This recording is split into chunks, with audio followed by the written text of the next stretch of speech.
Située dans la région de Sédhiou, précisément dans le département de Goudomp, Karantaba est une très vieille cité religieuse.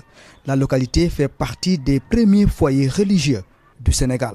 C'est un village qui remonte à l'époque de la formation de l'Empire du Gabou, qui était une dépendance, une province de l'Empire du Mali.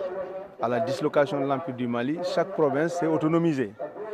Et à l'époque, il y avait une aristocratie guerrière qu'on appelait les Nyancho. Ceux qui habitent la Casamance connaissent bien les Nyancho.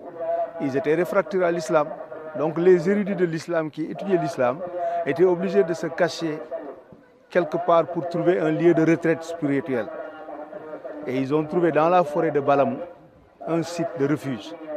Et ce site-là où ils apprenaient le Coran, ils lisaient le Coran, c'est ce site qui a fini par donner naissance au village vers 1822. Et le propriétaire du village avait tracé ici avec un bâton en disant que la mosquée devait se faire ici, vers 1289. La mosquée sera construite bien après lui, vers 1340. Ce village est donc le fief de grands érudits islamiques. Ses premiers occupants ont donné à cette localité le nom de Karantaba, un choix qui est loin d'être fortuit.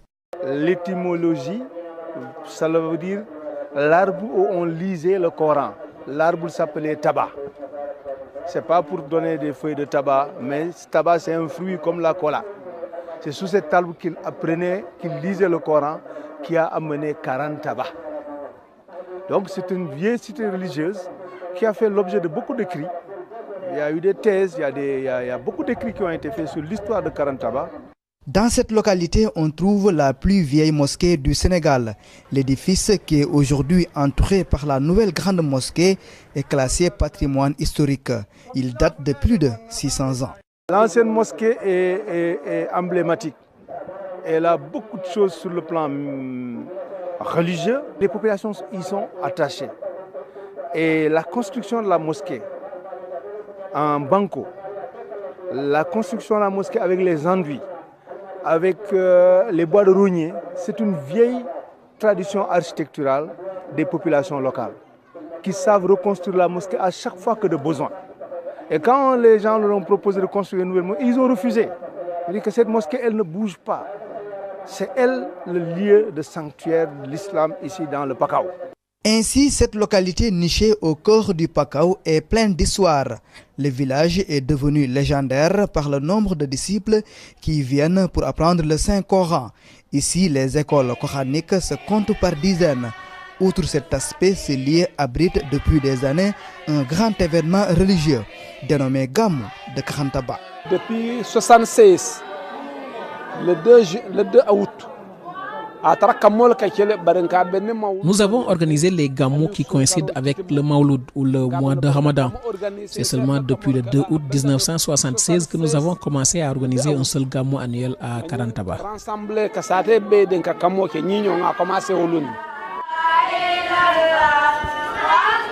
Le Gamou de Karantaba a une dimension internationale car en dehors du Sénégal, les fidèles viennent de la sous-région et de l'Europe pour assister à cette importante manifestation religieuse.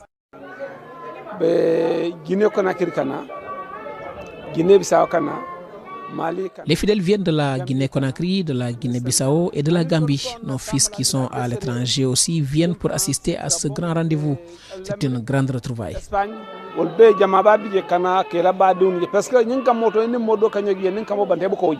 Karantaba, une cité religieuse, un lieu aussi de réma et de prière. Chaque année, des milliers de fidèles convergent vers ce lieu pour solliciter des prières. Nos vénérés aïeux avaient à son temps prié pour que quiconque vienne ici en pèlerinage, que ses vœux soient exaucés. Et depuis lors, tout fidèle qui vient à Karantaba pour solliciter des prières aura une satisfaction. Karantaba est donc un foyer religieux très important.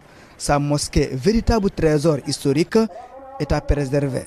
C'est Karantaba qui a essaimé un peu dans le Pakao tous ces sites religieux que vous avez. C'est ça Karantaba aussi. C'est pourquoi cette mosquée elle est restée. Si je devais construire cette nouvelle mosquée telle qu'elle est actuellement, je ne l'aurais jamais construite en englobant l'ancienne qu'on ne voit plus. J'aurais dû construire peut-être une mosquée à côté et laisser l'ancienne. Mais du fait que les populations à l'époque, ils ont dit laissez-nous notre ancienne mosquée, ceux qui ont voulu donner cette mosquée l'ont construite en l'englobant à l'intérieur. Mais elle est protégée. Aujourd'hui, nous, on réhabilite le tout.